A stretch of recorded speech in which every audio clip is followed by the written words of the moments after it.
Hello and welcome to the British Sitcom History Podcast. My name is Alan. Joining me as always is Gareth. Hello! And today we're going back to the mid-90s and we're going to be looking at The Thin Blue Line, written by Ben Elton, of course, and starring Rowan Atkinson. Inspector Blackadder. Yes. Not quite. It was quite a different Sadly character. Yeah. Well, first things first, I guess, what we usually address is, do you remember this from the time, Gareth? I do. And my little joke there about Inspector Blackadder is tinged with disappointment. So in 1995, I would have been 20, but my teenage years were, dominated in terms of sitcoms by Blackadder. I was a huge fan of Blackadder. I can remember, for example, Blackadder Goes Forth coming out, the World War I series. And just the anticipation of it, it had been trailed and we knew it was coming and there was real excitement in the schoolyard about it. I would struggle to think of something that me and my mates enjoyed more in terms of sitcom. And then, that ended. And a few years later, along came The Thin Blue Line. And I genuinely was expecting Inspector Blackadder. I thought, because Ben Elton's writing it, Rowan Atkinson's in it. I thought it's the same pedigree. What could possibly go wrong? Which I suppose is what we're about to discuss. A very negative attitude. Well, look, we're going to get into this, obviously, but I think that's probably as negative as I'm going to get. You asked me what my memory of it was, and my memory was being very disappointed. But having watched it again this last couple of weeks, watched a few episodes, I don't love it, but I think that having had those high expectations removed, I enjoyed it probably more than I did in 1995. Yeah, I think that's probably fair. I think just as an overall point, this feels like, and this is definitely something that Ben Elton is interested in, a kind of more old school sitcom. It's very much, three walls in front of a studio audience. There's some very classic elements here, which we'll get into. Mm-hmm. And this is something of a last bastion for that, I think. It's, things changed in the late 90s, early 2000s, where that was just not very cool anymore. And obviously we still have lots of those kinds of sitcoms, but I think they always seem a little bit out of date these days. They feel old-fashioned. This definitely feels old-fashioned. I wonder if it felt old-fashioned in 1995. Well, I think there is a deliberate sense of old-fashionedness about it, and that is, I think that is deliberate because of Ben Elton's particular penchant for that style, but also the way that Rowan Atkinson's character behaves. The point of it seems to be this slightly old-fashioned, stiff upper-lipped kind of person trying to get along in this modern 20th century world. Yeah, it's a sort of 1950s police officer. Yes, having to come to terms with the fact that it's the 1990s and there are raves and drugs and all sorts of things. Exactly. So I think it's deliberate to some extent, and that's okay if we deal with it on that level. But yes, this is a Rowan Atkinson vehicle, really. Yeah. Let's sort of face it. He's certainly the biggest star in the cast. And obviously Ben Elton had worked with him before. This is obviously written for him. It does feel a little bit like this might be the closest character to Rowan Atkinson that we've had from him in terms of a 1950s person. Well, it's interesting. Why don't we dig right into Rowan Atkinson, and we'll start off the podcast by really getting into the nitty-gritty here. In his year, the year he sort of graduated and found public fame, he was the hottest thing in British comedy. I guess it was that 1979. That's sort of what I've got in my head. He was the coming man. Everybody sort of wanted a piece of him, and he was going to be the next big thing. And they were trying to find a vehicle for him. And he ended up on Not the 9 O'Clock News, didn't he? Yeah. That was the first big TV show that he was on. He was going to be the next big thing, and then he was the next big thing. For 20 indeed, years. And so, I mean, Rowan Atkinson, when you see him interviewed or in his personal life or whatever, he does seem like a very kind of boring little middle-aged man now, you know? And whenever you see him interviewed, he's shy, he's quite quiet, he's obviously quite awkward. Yeah. He seems the most unlikely performer. Especially a comedy performer, I suppose, where you have to be quite big. And how that came about, who knows exactly. He just has a natural comedy to him, and he obviously approached comedy in a very analytical way. He doesn't seem to laugh or enjoy anything. yeah, every time I've ever seen him interviewed, it's almost like he's been just desperate to get out of the limelight. Yeah. When did you first start making people laugh? Because you came from a very unlikely background, actually, for a comic entertainer. Yeah, there's no real show business heritage in my family at all. It's strange, except that my grandfather used to own cinemas and theatres in the northeast of England. But so there wasn't any particular reason why I should have turned out the way I have. He's a character comedian. He's not a stand-up. Like, he's not going to be himself. He loves to lose himself in a character, and I think that's a way of a shy and awkward person hiding. Like, yes. Oh well, if I'm not myself, they can't judge me. And you said he was the coming man, and he was the next big thing, and he's globally famous. Like, his face is recognizable, and perhaps that's more to do with Mr. Bean than with Blackadder. And we can talk a little bit about how his comedy relies on a lot of physicality, but there are probably people in Botswana who know who Rowan Atkinson is. I don't think you could say the same about Leonard Rossiter, for example. Definitely, yeah, and that is probably Bean. Yes, obviously something that translates well across languages. But I think that's instructive about his style of comedy. And we've talked on our podcast before about I'm not a massive fan of physical comedy. It's not really what floats my boat. And the whole Mr. Bean stuff does nothing for me. It leaves me cold. But I loved Blackadder, and I think there was a lot of physicality in that performance. But really, it's the writing. It's Ben Elton's words that I loved about Blackadder, I think, in hindsight. Yeah, I've did dig up some early Rowan Atkinson stuff, like 1979, 1980 stuff, a lot of which he wrote and was kind of derived from his characters. And yeah, it's not particularly hilarious, but it still works. There's a famous Rowan Atkinson sketch from way back then about he's a headmaster and he's reading out the names and the register, and that's all he's doing. He's reading a list of names, and it's the vocalization and the what he brings to that list of names. Yeah. I don't know. Can you describe that as physicality, vocalization? I don't know. But it's not the writing. It's not the, if you read it on the page, it wouldn't be funny. It's how he delivers it. Mattock. Nancy Boy Potter.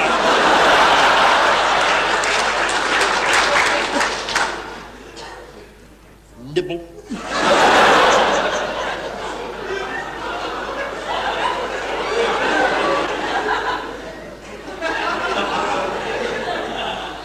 Orifice.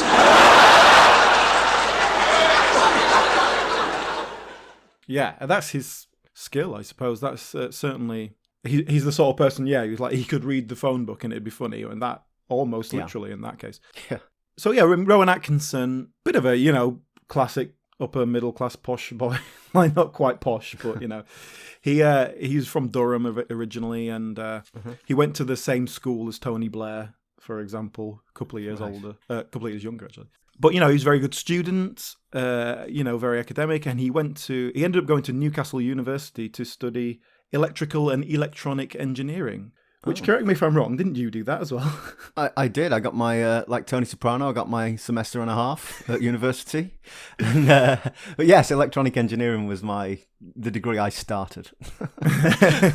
Well, unlike you, a quitter, Rowan Atkinson saw it through to the end and then went to Oxford to do his master's. And that is when he got involved with the Oxford group, doing comedy reviews and stuff, and also was involved with the Oxford University Dramatic Society, where he met Richard Curtis and Howard Goodall. So obviously very formative years back then. And so, by the time he came out in 78, 79, like you're saying, he was hot stuff. He's 23, 24. But even then, he looks 40. He acts like a middle-aged man. He's got this, he's always had this slightly older sense about him, which they use in Thin Blue Line. Obviously, that's part of the comedy of that character. Apparently, he was offered the Rowan Atkinson show, basically, and he demurred from that. He didn't quite want that pressure, quite want that spotlight, I think. And so Not the 9 O'Clock News became a great home for him because he was just one of a handful of people, didn't have to put too much pressure on him. But then there was a couple of false starts from Not the 9 O'Clock News. They originally did a pilot with a different cast, but with Rowan Atkinson. Yeah. And it never even got shown in the end.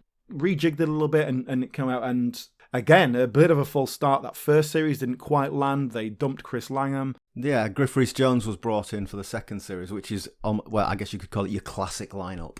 Yes. So, yeah, Mel Smith and Pamela Stevenson as well. I had to do a lot of work with him on a sort of one-to-one basis. If I might just butt in at this point, Tim, I think I should point out that I have done a considerable amount of work on this project myself, and if I may say so, your teaching methods do leave a bit to be desired. It's a little bit ungrateful, isn't it? And your diction, for instance, is I'm not sorry, really can I put this into some sort of perspective? When I caught Gerald in '68, he was completely wild. Wild? I was absolutely livid. I've never such a twat in my life.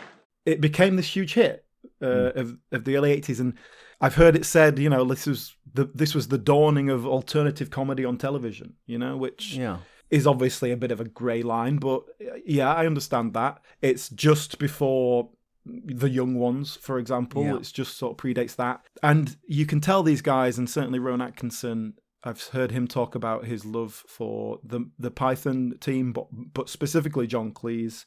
Mm-hmm. That classic Schoolmaster sketch that you've just mentioned, the classic video of that, if you look it up, that's from The Secret Policeman's Ball, which was John Cleese's thing, basically, you know, for Amnesty. John Cleese's Amnesty Project, yeah. And when they set out to do The Blackadder, which was 1983, so just jumping ahead a few years, so not the 9 o'clock news had finished, they'd kind of done a few years, they'd gone, okay, we've done that, let's leave that on a high. What is Rowan Atkinson going to do next? He did The Blackadder, which he wrote alongside Richard Curtis. Yes.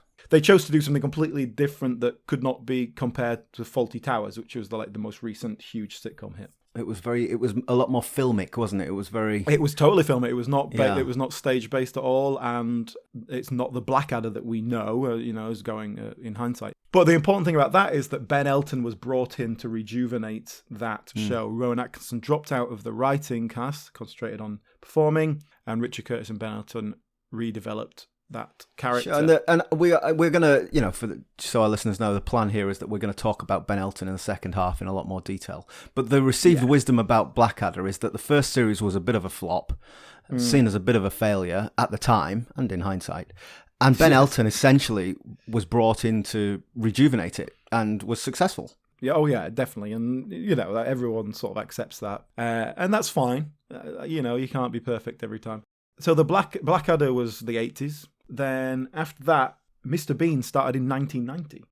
In fact, I think the first episode went out on New Year's Day in 1990. So Bean had already been podded before The Thin Blue Line. Yes. In fact, Bean was basically... The proper series of Mr. Bean that was on telly was finished in 95, I think. What they did after that was some specials. They did the films, they did 2 films. And the first Bean film was directed by Mel Smith, by the way. Yes, just a little connection. But that's really interesting. When we were talking about my memories of it, I hadn't realised that. I thought Bean came after this. And so my disappointment in Rowan Atkinson would have come before The Thin Blue Line. So perhaps my expectations were not as high as I may have stated earlier. I don't know, that's interesting. But Bean never did it for me. So, The Thin Blue Line, 1995. Mm-hmm. Not only was this Rowan Atkinson's next sitcom after Blackadder, not counting Bean as a sitcom as such, but it's the only sitcom he's done other than Blackadder, which I was somewhat shocked by when I looked into it. Like, obviously, off the top of my head, I couldn't think of anything, but I thought, I'll look it up. There's bound to be something else. And no, there isn't. Atkinson's got a funny old career in that sense. Yes, he had this period of success in the 80s and all that, and he transferred that into the Bean international success. And then, not long after this, he ended up doing Johnny English. But after this, he went to America. He did some little jobbing roles. He never quite had a breakthrough until he made his own. Well, I think of he was the vicar in 4 Weddings and a Funeral. Yeah. And if you ask me to describe Rowan Atkinson's later career, i.e. the last 25 years, I would say he's played Mr. Bean and he's played variations of that vicar. Yeah, basically. And, that's it, isn't it? And that's okay. He's done these little jobbing kind of Hollywood jobs, playing little comedy roles, and I think that's fine. That's kind of what he's suited to. And then he's managed to make himself a couple of lead roles in Bean and Johnny English. Yeah. Fair enough, and because he created the Bean character, I assume he's like a proper producer on that. Like, he must just be making, hand over fist over that stuff. Like, oh God, yeah. I'm far be it from me to criticise the man. I'm sure he's made a great success of his life and his career. I'm not, just because it's not for me doesn't mean it's not valid. Well, I think what I mean is he must be perfectly able to pick and choose what he wants to do. I don't think he's having to work to pay the mortgage. But yeah, he's done a bit of stage work as well, here and there. Most notably, he played Fagin in a revival of Oliver. Okay. I find Rowan Atkinson's performance style very interesting because, as you say, very physical, but also, specifically with Blackadder and The Thin Blue Line, very verbose, really wordy, Yes. and can handle that so well. And it's sort of famous that he had a stutter when he was younger and struggles with certain sounds. And that's why he has this kind of overpronounced way of saying things. Okay. Like, bloater. Like anything with a B sound, he kind of overdoes, and it sort of derives from the way that he has to concentrate on things he's saying. Oh, that's interesting. It does lend his vocal stylings a certain style, which works really nicely. And with Ben Elton's writing, I guess it's just a lovely sync of the two, and they obviously worked really well together. But let's just drill into that. So we said earlier that with the Blackadder series, after the first one, Ben Elton was brought in to sort of punch it up. Yes. What's interesting to me here is that the difference between the later series of Blackadder and The Thin Blue Line is that it's just Ben Elton. So in Blackadder, Ben Elton was writing with Richard Curtis. So as I said, there's this received wisdom that Richard Curtis and Rowan Atkinson needed Ben Elton to come and rescue Blackadder. But actually, that demonstrates, I think, the difference between Blackadder and Thin Blue Line demonstrates what Curtis was bringing to the party as well, which is perhaps just some sort of restraining influence on Ben Elton, perhaps. Well, certainly Richard Curtis has obviously gone on to have a fine career in his own right as well. He's done right for himself. Yeah, the way that Curtis and Elton wrote together were that they would take an episode and write it separately and then send them over to the other person, and they would have a crack at it and take a few bits out, add a few jokes in. And so it was much more of a refining process of that. Right. Rather than writing together, like Galton and Simpson, for example. But there's an editing process and a drafting process there, which, again, I don't want to get too deep into Ben Elton here, but, perhaps that's not his style. Perhaps it all gets put out onto the page and there we are. I don't know. But, this was several years later. He's a lot more experience in terms of writing, and you'd think, if anything, he should have been getting more refined with all that sort of stuff. But having said that, who knows? We'll talk a bit later about some of his later work. To be honest, I feel, as I'm saying these things, I feel like I'm perhaps being a little unfair, because all I'm saying is that this is not to my taste. It's not. I don't think it's necessarily badly written. It's not my preference. No, it's not badly written. In fact, I will say it's very well written. And I think the fact that it is so well written lifts it above what it could be. And like I say, we'll talk about Ben Elton's later sitcoms later. Yeah. We've talked about Rowan Atkinson. Why don't we talk about his character? And then we can get into the episode that we're going to specifically look at. So Inspector Raymond Fowler, as his sergeant/girlfriend says to him at one point, "You were born middle-aged, Raymond." Yeah. And that sums up the character nicely. So a little bit like Blackadder, he's a character out of time. He's a sort of middle-aged 1950s style Dixon of Dock Green copper who is in this 90s, I want to say precinct, but that's American, isn't it? 90s police station, having to deal with the world in the 1990s. And thus hilarity ensues. And it is very placed in its time in terms of being in the 90s, in some of the topics that we'll deal with later. I quite like that. Ben Elton is just doing a little bit of topical comedy. But yeah, Inspector Fowler, middle-aged all his life. In fact, Rowan Atkinson, when he did this, was 40 years old. But seems 15 years older. Looks older. Like Rowan Atkinson always seems to look older than he is. Although Rowan Atkinson, for what it's worth, is currently married to someone who's like 20 years younger than him. So maybe he's young at heart. So Fowler, as we say, he's the inspector of this police station. So he's in charge. He's the authority figure. And a crucial element of the character, that he is in a relationship with one of the other police, the desk sergeant, Dawkins. And we get to see some of their home life as well, which we don't really get with all the other characters. We sort of focus around Fowler. Okay, so, well, the episode we decided to focus on was Season 2, Episode 2, called Isms-ism-ism. Yes. Which, we'll get into the details, but I think the name suggests something which is interesting about Thin Blue Line, which is it's got this Dixon of Dock Green feel, this idea of jolly japes at the police station, but it does occasionally tackle, quite hard-hitting issues. Maybe it doesn't tackle them in all that hard-hitting a way, but it does delve into them. It's not superficial. Yeah, I agree with that, and it's a decent balance. Like, it is a sitcom. It's a light-hearted show. You don't want to be trying to get into too deep. This isn't a David Renwick show. In that sense, I think it works. But I know what you mean. It just feels a little bit like you're kind of half-heartedly doing things. Yeah. Well, we deal with homophobia in this episode.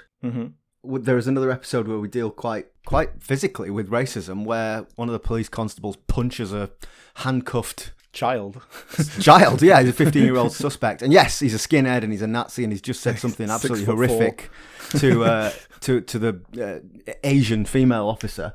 But it's police brutality, and we kind of he sort of gets away with it in the end, which is an interesting take. Yeah, that is an interesting to work on that very specific example. It is interesting. Like, in any job, if you punched someone, you'd get fired. Like, it's not the fact that you're in a police should be worse, if anything, because you're in a position of power and authority. And it just about gets away with it in the show because the person who does it is Constable Goody, who is not an aggressive person. You see the kind of where it's come from, and the way that we justify it, or the way that Fowler gets away with it, is by also brushing under the carpet that this child is being abused by his mother, and therefore it's okay. Two wrongs make a right. In the context of a sitcom, all that works. It works. You've got this little explosion of temper, and then we have a humorous way of getting around it, and everything is resolved. And from a dramatic point of view, it's all fine. But this is about the police. This is a police officer who just punched a handcuffed child. and that is a problem with the Thin Blue Line. And perhaps I'm being unfair here, but I think it's particularly a problem because Ben Elton's written it. He's supposed to be this great lefty, and here he is, essentially saying, police brutality's fine, look, it's funny. Well, the way that Fowler deals with this sort of incident, and it happens a few times throughout the show, is, he is absolutely straight down the line. The law is the law. We must uphold the law. The police have to be cleaner than everyone else. We have to be an example. And then he will bend those rules when he feels like it's justified. And because of the nature of his character, we are kind of on board with he's doing the right thing. Well, that's why they framed the Birmingham Six, because they were wrong uns anyway, weren't they? Exactly, but they even deal with that in this show, in which a drug dealer is framed by the CID guys, and Fowler ultimately finds a way to stop that from happening, but without getting anyone into trouble. Although he does try, he wants to arrest Grimm, but fails to do so. And we very specifically see how broken up Grimm is about it. He feels terrible guilt about what he's done. And so ultimately we kind of fall on the side of okay, you know what? He's fundamentally a good copper as well, even though he's been tempted to do this wrong thing. And so I think the message of the show is very much, we're standing up for the law and we're doing the right thing. And we have to understand that in this a world that is not clear-cut black and white, sometimes you just have to okay, well, let's just nudge this rule over here. Let's bend this rule a little bit. And you just have to trust the police inspector that he'll bend the right rules for the right reasons. And thank you very much, Ben Elton. That's a great message. Well, exactly. But I think, you can say all you like, the purity of, well, these are the rules, these are the rules. But real life isn't like that. And I think if what Elton is trying to create here is some sense of reality, and he does seem like he is genuinely trying to have a little bit of a conversation about where do these rules stand, where do these lines fall. Yeah, I think if anything I want to give a bit of credit to Ben Elton there, that he's not trying to create these stark lines, and he is happy to kind of go, sometimes things drop on the wrong side of the law. As I say, I'm examining my own opinion here, and I think perhaps that doesn't play as well today as it would have in 1995. That's my point. Maybe I'm reading too much into this, Alan. I do have a tendency to do that. But you make a good point about if you are going to write a sitcom about the police, you could just not address these issues at all, and at least he's having a go. And I think you're right. I think we should give him credit for that, even if I don't necessarily agree with the execution. Well, like you say, we're talking 25 years hindsight here. So In 1995, things are different, and indeed in this episode, which is why I picked this episode really, they're dealing with that very directly. It's very much kind of going... I mean, they mentioned Paul Condon's report, which was, you know, in the news at the time. Topical, Was it Stephen Lawrence's case that had kind of kicked off, you know, institutionalized racism in the police and investigation into all that? And so this really directly addresses it. I mean, it literally uses his name. But also makes the joke that his name sounds like condom, which it does. It does. And you might think that's route one, but... Just as Constable Goody is cracking up laughing at that, well, so was I for about 2 years. His name sounds like condom. I mean, that is genuinely funny.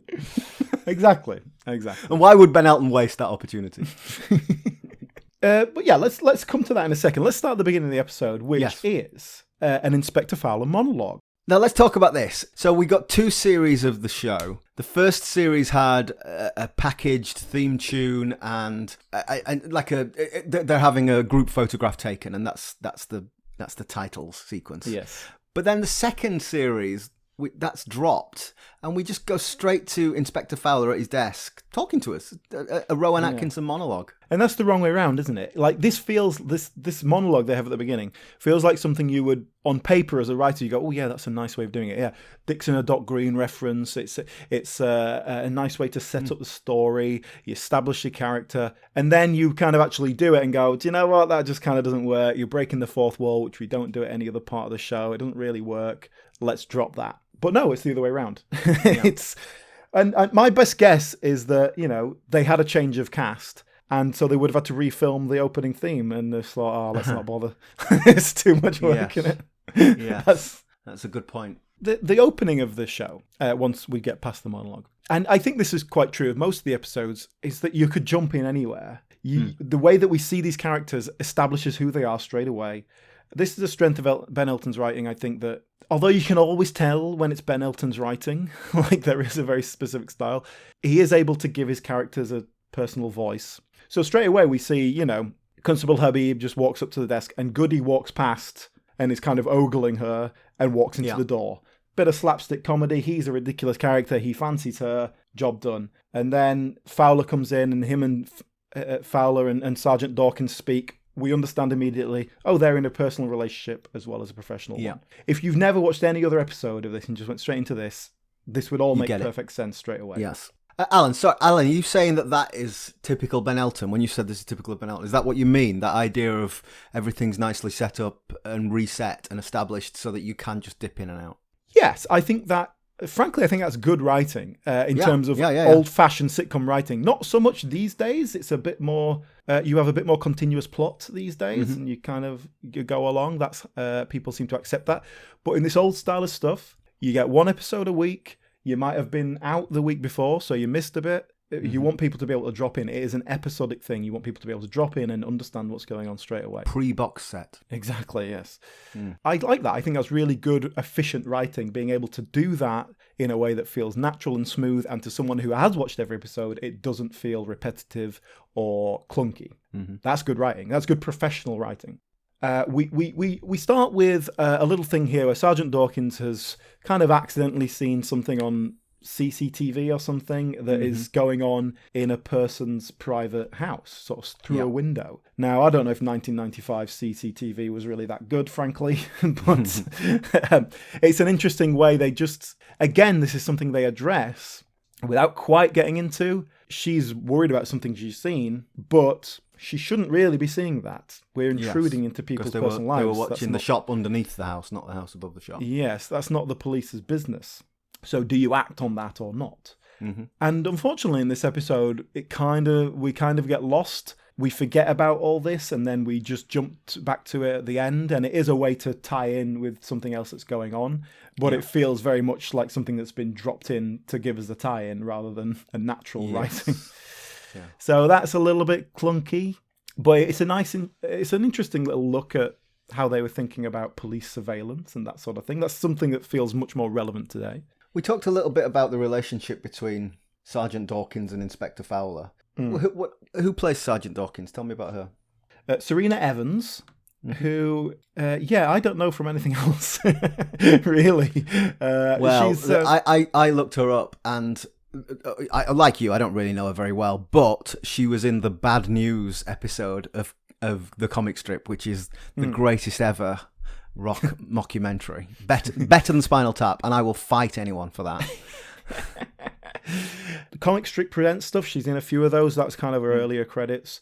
She did something with Hale and Pace in the 80s. She was a regular in The Piglet Files, which is a Nicholas Lyndhurst sitcom, but I'm not familiar with, actually. I've never seen it. Yeah.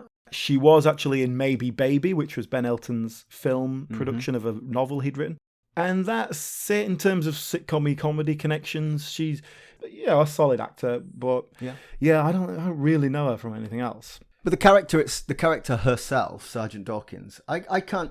The notes I've made on my piece of paper here is, she's Inspector Fowler's girlfriend. Why? And it's not clear to me what she's getting out of this relationship. She just seems constantly frustrated by him. Yes, in some of the earlier episodes in Series 1, what we get more from this is a character... We see a bit more both sides of that, whereas later on it just becomes Inspector Fowler is a middle-aged weird old man, why is she with him? But in those earlier episodes, it goes with, and again, this is a really classic old-school sitcom thing. The wife who is A, bad at cooking, and therefore failing in a fundamental function as a wife. I know she's not the wife. And also really wants sex more than the man. That is classic sitcom right there. That is sitcom comedy. Tropes we've got there, yeah. Yeah, and I think, again, Ben Elton loves a classic sitcom. I think he's doing that deliberately. And the cooking thing kind of gets lost. There's a couple of mentions to it, and then it's like, there's not really any fuel there. It's all been done. Yeah. Plus, the whole point of this is that he's slightly undercutting that. This is a modern 20th century, 90s relationship, and mid-90s. They're not even married and they're living together. He's got a kid from a previous marriage. But those other elements are still there. She's sexually frustrated because he's not very sexy and he's not very sexually active.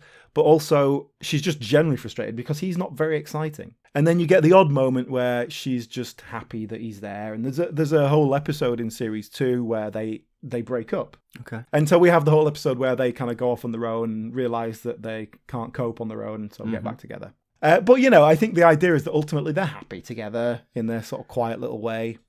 She could just do with a little bit more excitement, I suppose.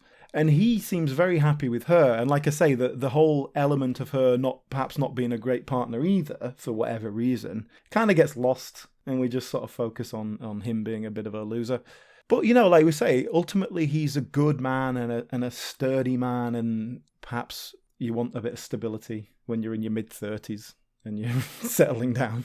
Yeah, other than that, we don't actually get much relationship stuff with them in this episode. But what we do get is her jealousy, which is another big element of this character, when we have the Lady Mayoress turns up. And she is introduced in the first episode of the second series and comes back a couple of times. But her and Inspector Fowler went to school together, so they know each other. He had a crush on her. Nothing ever came of it, but... ultimately he still sort of fancies her. He's kind of like the girl the dream girl the popular girl who he could never have got, and she still is way out of his league. And she's this figure of authority, which he's the figure of authority, so she's the only person who sort of outranks him. Yes, and it's an unusual relationship in that obviously he respects her in that authority sense in the way you would expect him to, but also he's very deferential to her and he clearly fancies her, and we definitely get a sense that he quite likes being dominated by a woman in some strange way that he probably doesn't want to examine too closely. This is the thing, because it's not just that she's a woman of authority, she's awful. Like, she's abusive. She tells him to shut up, and she's a caricature of a woman in authority. My sources tell me that this Euro swine is an insufferably soppy, bleeding heart liberal. These continentals. I said shut up, Raymond! I have a good mind to discipline you. It definitely is, and she is a caricature in a way that, even for this show, is more so than the other characters. With perhaps Goody as an exception to that in terms of over-the-top caricatures. But yeah, she is over-the-top even by this show's standards. And it doesn't particularly work for me. I think it seems a bit silly. I don't think the performance is anything special either. No. It's very straight down the line. But it gives us a chance to see a different side to Fowler. And we get some sort of very cheap laughs out of the Sergeant Dawkins' jealousy. And she's quite reactionary in a lot of ways. Like, she will overhear half a sentence and sort of put the story together in her own head. Do that a lot. One of the weaker elements of the show, personally, I think, but, that's what we get. So another really main ingredient of the show is accidental euphemisms or double entendres that are not intentional. Yes. Absolute stock in trade from Inspector Fowler and largely from Grimm as well. Telling me what those long truncheons they have on NYPD Blue. Don't be absurd, Constable. Those telegraph poles that American officers carry are just so much macho posturing. The traditional truncheon is perfectly adequate. Personally, I've always felt more than satisfied with 14 inches hanging down inside my trousers. What I do like about that is that it is kind of acknowledged in world. Like Habib's always laughing at them under her breath, isn't she? Yeah, Habib laughing. And Habib, who is the straight man of the show, Habib is the normal one. So I think having her react in that way is nice. And I think the fact that Fowler is never aware of what he said, it works. That's funny. It is a bit repetitive. Do you know what my problem with that is? Mina Anwar, who plays Habib, she's being asked to laugh and stifle a laugh at something that's not terribly funny. And I don't know how many takes they have, but I just saw a lot of fake laughing from that character. And I'm not really having a go at the actor there, because it's a really difficult thing to do, is to laugh at something that's not very funny for the 8th time. Well, shall we speak of Mina Anwar then? Okay. Well, yeah, since we brought her up. So, yeah, the character we've talked a little bit about, she's the straight character, WPC Maggie Habib. WPC, incidentally, I looked it up, that was still a thing. They got rid of that in 1999. That's interesting. But it felt very old-fashioned, WPC Habib. Yeah, which is it literally just woman police constable? That's exactly what it is, yeah. I think they were going to go with Lady Cop, but decided WPC instead. But yeah, just the idea, and this helps put it in a time, the idea that, we have police constables and we have woman police constables, and the two are different. They are separate. Yes. As opposed to now where you're a police constable. It doesn't matter. If you're a Martian with 3 heads, you're still a police constable. But I think it's a good character. She's got a bit of a smart mouth. She's knowing. She's very knowing. She's the adult in the room, really. Yes. She knows when to push authority, when to push Fowler and when not to. She kind of understands the workplace ethics of that, but also is prepared to make her voice heard.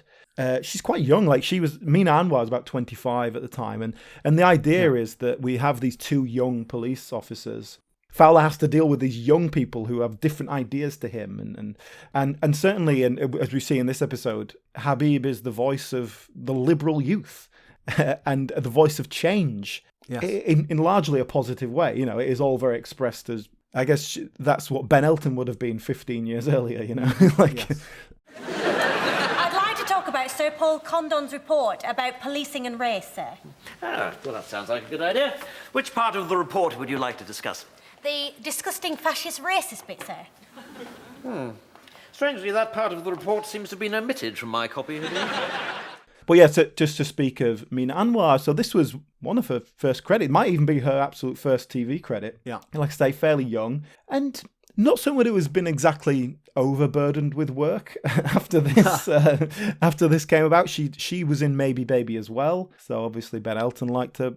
The only thing I've ever seen her in since is Happy Valley. She was in that Sarah Lancashire drama. Oh, yeah. She had a supporting role in that. Yeah, well, she certainly worked, like, don't get me wrong, but certainly in later years there's been more credits there, and the little bits I've seen her in, I haven't seen anything that's really won me over that she's a great actor, but she's getting the job done.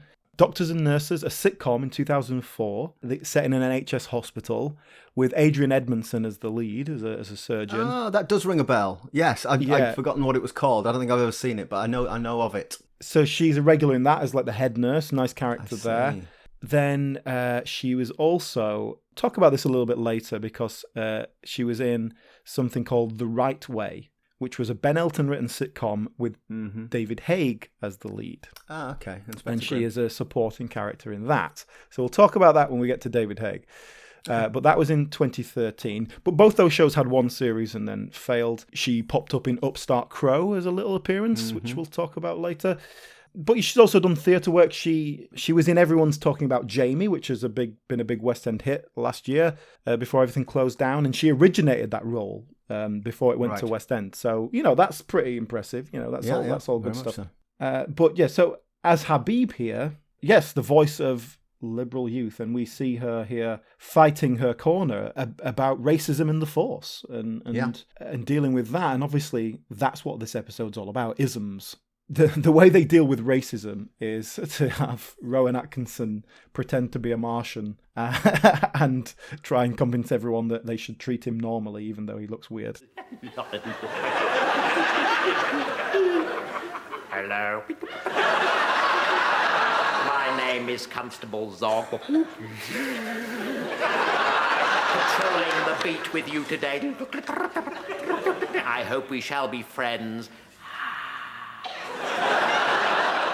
But we've talked before in previous episodes about how you can see the writers. I think I'm struck by when we talked about Time, Gentlemen, Please, you could see the Al Murray material and then you could see the Richard Herring writing. And this bit where Rowan Atkinson pretends to be an alien to illustrate racism. I mean, that's Rowan Atkinson material. Yeah. I can see him on stage doing that. So I feel like Ben Elton was writing this, writing the screenplay for this, and then just put insert Rowan material here. Yes. And Rowan just let him does do some that. funny voices, funny noises, and little hand movements.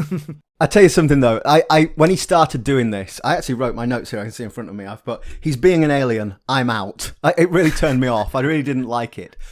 But they pulled me back in with. He said, "Right, I've got 3 heads. I've got 6 arms.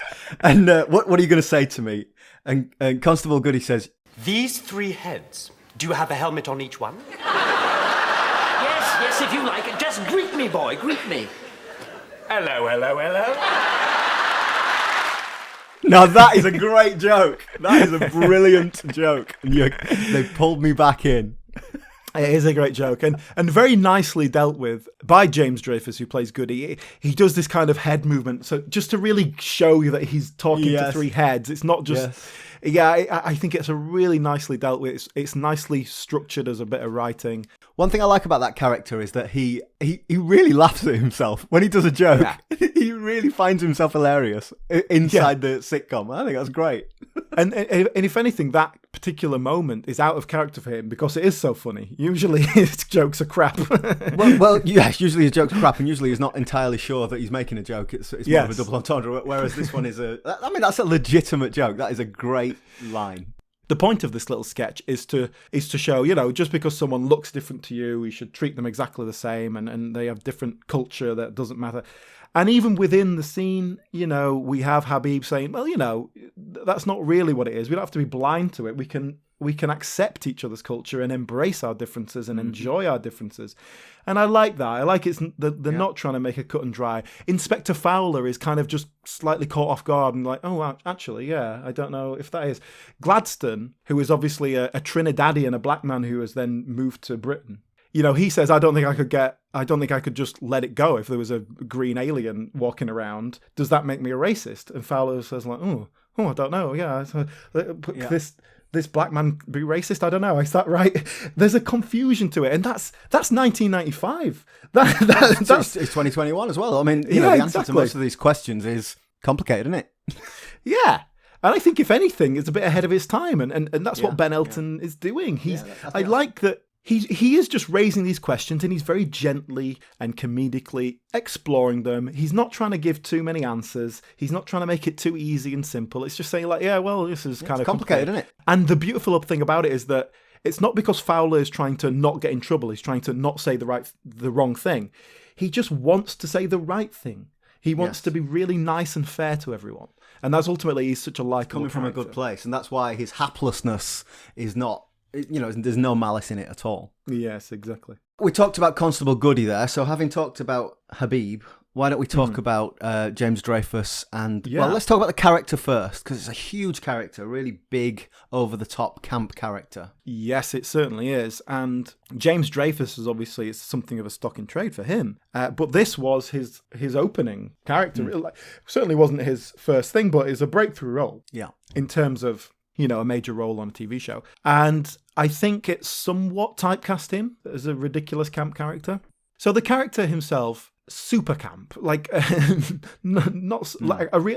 a sort of very classic sitcom trope of camp. And again, I can only assume that's a deliberate choice by Ben Elton because he's playing into these old-fashioned style of sitcoms. But I think James Dreyfus might represent the end of that because he's doing it here, and a crucial element of Goody's character is that he's straight. Regardless of how camp he is, and if you met him, you would assume he was gay because he's just very effeminate, and that's a connection we make culturally. And that's in world as well. Everyone in this episode, there's this whole misunderstanding about him coming out, and he's talking about going to the pub, but actually they think he's coming out. He wants to come out as gay because look at him, and so it's not just that we are being led to believe that. Everyone in the universe of the sitcom thinks he's gay as well. Yes, despite the fact that he obviously really fancies Habib and makes several passes at her in all sorts of different ways, and in ways that are entirely inappropriate for a workplace relationship, especially when she's made it so clear that she's not interested. And again, that is something that perhaps wouldn't play as well now, but also the fact that he is that simpering, kind of quite weak character makes it so unthreatening that it gets away with it, certainly in a comedy environment. And the fact that Habib is such a strong character and kind of knows how to deal with it at every turn. To get back to my point about kind of James Dreyfus there, he's playing this classic sitcom camp character who is actually straight. That is camp. That's what camp was. He didn't actually acknowledge that they were gay. And a great example of this is Melvin Hayes in It Ain't Half Hot Mum. Gloria. And Melvin Hayes turns up in this episode. It's not. It can't be a coincidence, can it? No, as an example of a camp man, basically, is what they bring him in. In It Ain't Half Hot Mum, Melvin Hayes is a female impersonator in an entertainment troupe and is extremely camp and effeminate. And then quite late on in the series, in several series in, we find out he's met a nurse and he wants to marry her. And I remember watching that, which, that would have been in 2010 or something when I watched it. I was really disappointed. I understood that in a show made in the 70s, 80s and set in the 40s, they're not going to acknowledge that he's gay. Yeah. But to actually undercut it and say, he's straight, it sort of really disappointed me, and it was necessary. But having said that, Melvin Hayes is straight. He's been married to 3 different women in his life. So maybe you shouldn't judge a book by its cover. Perhaps you're right. Yes. So to get back to James Dreyfus then, there is a history of camp in sitcom, and a couple of years after this, he did Gimme, Gimme, Gimme, of course. In that, he plays a ridiculously camp character who is gay, but that, I think Gimme, Gimme, Gimme, in that time and place in the late 90s, was basically reclaiming camp for gays. And that's obviously a little bit of a simple analysis of that, but it was a point where, the gay culture is at a point where it can start to mock itself. It can start to use its own stereotypes for humor and is comfortable enough in its position in society to look at itself in that way, instead of simply being, well, hey guys, we're not just stereotypes, look, this is normal, we're normal. That's interesting. So forgive me if I'm oversimplifying what you're saying, but are you saying that 1995, The Thin Blue Line, you had to say, no, but he is straight. I know we're doing this comedy camp character, but look, he's straight, he fancies Habib. Whereas in 1998-9, when Gimme Gimme, that's the time where it changed over to, look, this guy's gay, it's all right. Yeah, I mean, obviously that's a very simplistic view of it, but I think it is this time period where that is happening. Yes. And obviously that show is written by a gay person and has a gay person playing the role. It's kind of, it has to come from a place of knowledge and a place of truth. But it is, hey, we can laugh at ourselves. And you can't do that if you're working so hard on being taken seriously. And obviously, it's a bit of a simplistic view of what's happening at the time. But I think because we have James Dreyfus in these 2 roles, it's a nice, neat little kind of, hey, look at the distance here. For what it's worth, I think Constable Goody could be gay and you'd lose that kind of one element of that character. But if you are Ben Elton and you write a show in 1995 in which you have a gay character and he's ridiculously camp and a total gay stereotype, then the questions that are going to be asked of you in 1995 are like, what do you think you're doing? Writing a stupid gay character that what you don't know anything about gays. What do you think? This is a ridiculous stereotype. Make him straight and you can just have fun with it. What was he asked those questions anyway? Yeah, Who maybe. You to write this camp character? Maybe. I don't know. But that's it. He's writing a character in a tradition of sitcom camp as opposed to, I'm trying to write a modern-day gay character. What would that be like? So we talked about James Dreyfus, who that's a really lovely juxtaposition between this character and his character in Gimme, Gimme, Gimme. But Gimme, Gimme, Gimme was also 20 years ago. So what did he do? What's he done since then? Again, he's been a bit of a jobbing actor, but he'd done a lot of work on stage as well. He actually won an Olivier Award in 1998, nothing to be sniffed at there. And then it was Gimme, Gimme, Gimme that made him a bit of a household name. That was from 99 to 2001. And certainly he was a TV star at that point. And in fact, he went over to America and tried to break America and played a character in a very short-lived sitcom called Bet, which was a vehicle for Bette Midler. I sent you a clip of this. Did you get a chance to watch it? I did. I watched this clip, yeah. It was very Bette Midler heavy. It felt like Bette Midler had decided to do a sitcom and employed a writer and a director and a studio and said, write this around me. And it was all very much focused on her, and everyone else just felt ancillary. Well, that is something we see a lot in American shows, particularly the ones that have just the title is the name of the star. It's very much everyone in the cast is focused on making them look good. And they often don't work very well. I think it's interesting to compare that to, for example, Rowan Atkinson, who, shies away from that limelight. But as we saw in Not the 9 O'Clock News, as we see in Blackadder, as we see in The Thin Blue Line, he's the main star, he's the main focus, that character. But this is an ensemble piece, and we are not here to serve Rowan Atkinson. We are not here to set him up for the best lines. And that's the difference, I think, in a style of comedy. Yeah, that's true. And certainly Bette Midler doesn't seem to be working on that basis.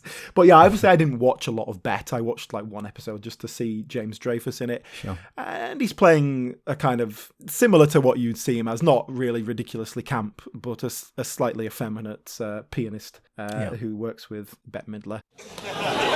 So we're catering the party and I'm passing around crab cakes and Tim Curry takes one, looks at me and says, "What? No tartar sauce?" Not a very good show. What he's doing is fine, but the show failed and he came back over to Britain, I guess. He was in the last series of My Hero, wasn't he? Took over Ardal O'Hanlon's character. Yeah, so that was 2006. Which again, I mean, I remember watching My Hero and enjoying it, but I must have stopped watching it at some point because I do not remember James Dreyfus being in it. Yeah, My Hero was never good. It was. We could maybe do My Hero once at one point because I think it's quite an interesting sitcom. It didn't do very well. That it was. They did one series and they let that go. And then James Dreyfus, he's done theatre work. He was in a show called Mount Pleasant for many years, which is a Sky One comedy drama. Like he was a sort of semi-regular in that. Okay. It was he hasn't quite got that boyish energy that he used to have, which is honestly like so evident here. Yeah. But you can't do that when you're in your late 40s, can you?